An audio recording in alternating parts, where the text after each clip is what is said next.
There's a lot of painful experiences in this world to have.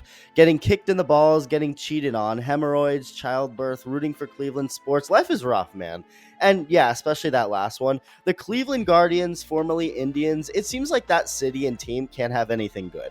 But what makes it even worse, honestly, is the teases that they get. Like, sometimes I think it'd be better to just suck all the time rather than what teams like Cleveland go through. They're not historically an awful franchise, at least not in the last 20 years. They've actually been very competitive and advanced in building good teams. They were ahead of the game in the analytics department. The origins of Moneyball started there. But what sucks is no matter how close they get to the promised land, not only do they just lose in the end, but it feels inevitable. Every time. No matter how good or magical any recent Indians or Guardians teams have felt, no matter how much fight they seem to have, you know there's just no way they finish on top, and they never do. And on top of that, they don't spend a lot of money, and because they don't spend much money, they have no issue trading anybody, and that's where we get to the newest reason why Cleveland sports is a sad existence. Really quick, as always, if you're part of the 59% of viewers not subscribed yet, go ahead and hit that button if you enjoy the videos, as it really is wild when you look at this franchise and how gross it gets when it comes to keeping their beloved players. Obviously, you cannot keep everyone, and that goes for every single team, even the richest of the rich. But think about it this way. The only star player Cleveland has been able to keep is Jose Ramirez, and that is the anomaly of anomalies.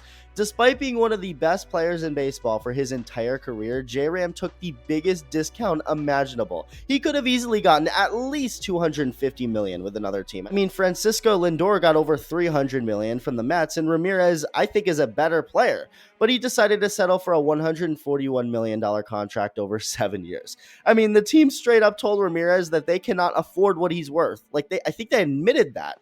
And he told them he didn't care. He was comfortable in Cleveland, saying whether he has $150 million or $200 million, his life is going to be the same. So the one time the Guardians kept a star, it's because the player decided to be way too extremely nice.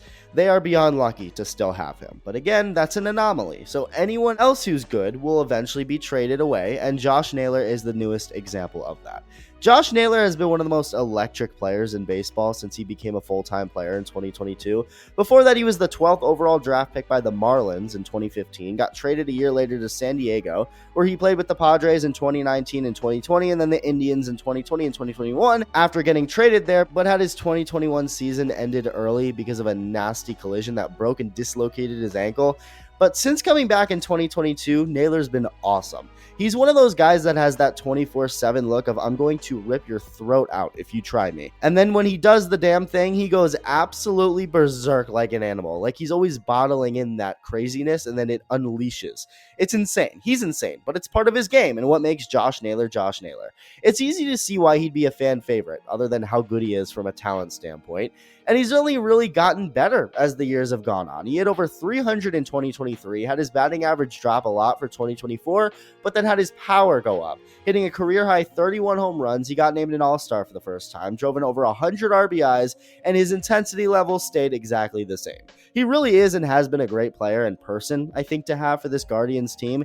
He's an important bat to a Cleveland team that wasn't very strong offensively even with him. So to trade him away isn't very ideal, but with Naylor being just a year away from free agency, meaning a year from having to pay him more money in United States currency, and considering Cleveland would rather have Superman destroy Progressive Field than pay a player what he's worth, Josh Naylor has been traded to Arizona to join an already strong Diamondbacks lineup, while an already weak Guardians lineup gets weaker. There were rumblings about a Josh Naylor trade leading up to this, so it's not the biggest shock ever, especially when you notice what I just said about how he has only 1 year left before free agency.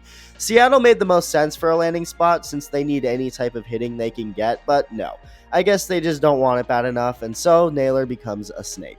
The Guardians immediately followed this trade with the signing of 39-year-old Carlos Santana to slot in at first base and replace Naylor, and it will be Santana's third stint in Cleveland. He's already played there and left 2 other separate times over his 15-year career.